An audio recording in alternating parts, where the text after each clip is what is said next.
आप सभी का स्वागत करती हूँ और आज के लेक्चर में हम डिस्कस करने वाले हैं संविदाओं के उन्मोचन के विषय में। संविदा के ऑलमोस्ट लेक्चर हमारे कंप्लीट हो गए थे, बस 3 से 4 लेक्चर बचे हुए थे। तभी मेरा एक्सीडेंट हो गया जिसकी वजह से मैं कुछ दिन से वीडियो नहीं बना पा रही थी, लेकिन अभी मैं ठीक हूँ तो मैंने सोचा कि जो 3 से 4 लेक्चर बचे हुए हैं उनको भी मैं कंप्लीट करा देती हूँ। तो आज के लेक्चर में हम डिस्कस करेंगे संविदाओं का उन्मोचन। संविदा का उन्मोचन कैसे हो सकता है। हमारे कॉन्ट्रैक्ट में 5 ऐसे तरीके बताए गए हैं जिससे हम संविदाओं का उन्मोचन कर सकते हैं। आइए देखते हैं कि वो कौन से तरीके हैं जिससे संविदा का उन्मोचन हो सकता है। तो जो 5 तरीके बताए गए हैं उसमें से सबसे पहला जो तरीका होता है वो होता है पालन करके। हम संविदा का उन्मोचन कर सकते हैं जब हम संविदा का पालन कर देते हैं। जब ए और बी जो 2 पार्टीज थे दोनों ने अपने अपने वचनों का पालन कर दिया तो भी संविदा का उन्मोचन हो जाता है। मान लिया यहाँ पे ए है और बी है। ए ने बी को बोला कि मैं 500 रुपए में तुम्हें अपना घोड़ा बेच दूंगा, तो यहाँ पे बी ने ए को पैसे दे दिए और ए ने बी को घोड़ा दे दिया, तो यहाँ पे कॉन्ट्रैक्ट जो है पूरा पालन कर दिया गया, तो उसका उन्मोचन हो जाएगा। फिर हमारा नेक्स्ट आता है पालन की असंभावना।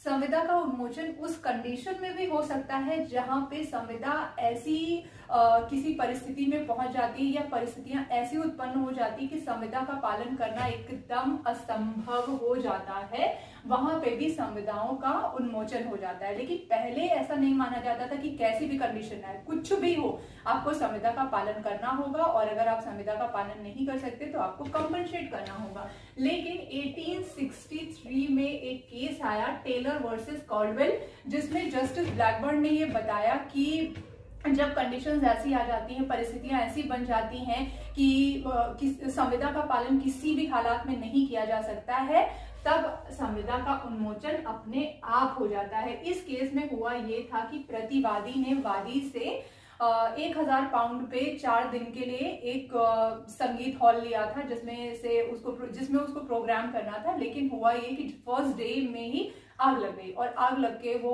पूरा संगीत हॉल जो है वो खराब हो गया। तो उसमें बोला ये गया कि अब इसमें दोनों में से किसी की भी गलती नहीं है, संगीत हॉल ही नहीं रहा तो पालन की संभावना ही नहीं है, एकदम असंभव हो गया। जब संगीत हॉल नहीं है तो फिर कॉन्ट्रैक्ट किस बेस पे रहेगा, तो कॉन्ट्रैक्ट का उन्मोचन यहाँ पे कर दिया गया। फिर हमारा नेक्स्ट पॉइंट आता है वो है करार द्वारा। करार द्वारा भी हम संविदा को खत्म कर सकते हैं। जैसे 2 पार्टीज कॉन्ट्रैक्ट करने के लिए एग्रीमेंट करते हैं, वैसे ही एग्रीमेंट में ये चीज बताई जा सकती है कि हम कॉन्ट्रैक्ट को कैसे खत्म कर सकते हैं या कॉन्ट्रैक्ट का उन्मोचन कैसे हो सकता है। तो सेक्शन 62 to 67 में ये बताया गया है कि करार द्वारा हम कॉन्ट्रैक्ट का उन्मोचन कैसे कर सकते हैं, संविदा का उन्मोचन कैसे हो सकता है। एक तो होता है परिवर्तन द्वारा, दूसरा होता है नवीकरण द्वारा और तीसरा होता है विखंडन द्वारा। करार द्वारा हम किसी भी संविदा में परिवर्तन कर सकते हैं। तो जब परिवर्तन कर देते हैं तो जो पुरानी हमारी संविदा होती है वो उन्मोचित हो जाती है। फिर नवीकरण, जब हम परिवर्तन करके कुछ नवीकरण कर देते हैं, नई संविदा पुरानी संविदा की जगह आ जाती है, तो पुरानी संविदा जो होती है वो उन्मोचित हो जाती है। या विखंडन करके एकदम सीधा सीधा क्लॉज डाल दिया गया है यहाँ पे कि इस कंडीशन में ये विखंडित हो गई है या विखंडित कर दी जाएगी, तो भी संविदा का उन्मोचन हो जाता है। फिर हमारा नेक्स्ट पॉइंट आता है वो है उल्लंघन द्वारा। जब जो 2 पार्टीज होती हैं, ए और बी, मान लिया जो यहाँ पे ए और बी 2 पार्टीज होते हैं, दोनों के ऊपर कुछ वचन होते हैं, कुछ दायित्व होते हैं, तो अगर दोनों में से कोई भी एक अपने दायित्वों का पालन नहीं करता है तो भी संविदा का उन्मोचन हो जाता है। मान लिया ए जो है अपनी सारी कंडीशंस को फुलफिल करने के लिए रेडी है, लेकिन बी ने अपनी कंडीशंस को फुलफिल नहीं किया है, बी की तरफ से उल्लंघन हुआ है, तो भी यहाँ पे ए के पास राइट आ जाएगा कि वो इस कॉन्ट्रैक्ट का उन्मोचन कर सकता है। तो दोनों में से कोई भी एक पार्टी अगर संविदा का उल्लंघन करती है तो भी आपका संविदा का उन्मोचन हो जाता है या खत्म हो जाती है। फिर नेक्स्ट हमारा आता है विधि के कार्यान्वयन द्वारा।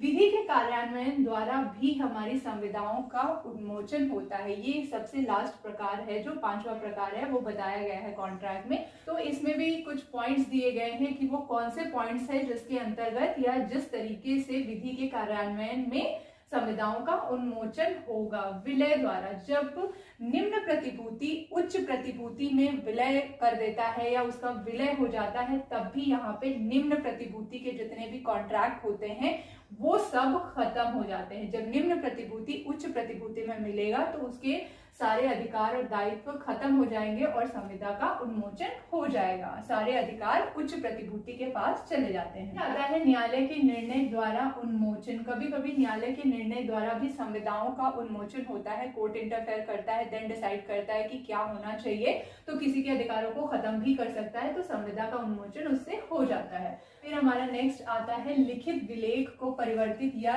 रद्द करके।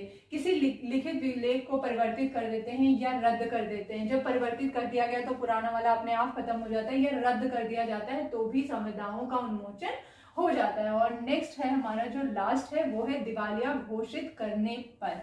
जब कोर्ट किसी को दिवालिया घोषित कर देती है तो भी उस दिवालिया घोषित किए हुए व्यक्ति की जो संविदाएं होती हैं वो उससे उन्मोचित हो जाता है, क्योंकि दिवालिया व्यक्ति जो होता है उसे संविदा करने का अधिकार नहीं होता है, उसके पास किसी भी तरह के राइट्स नहीं होते हैं, तो इस वजह से वो दिवालिया घोषित होने पर भी संविदा का उन्मोचन हो जाता है।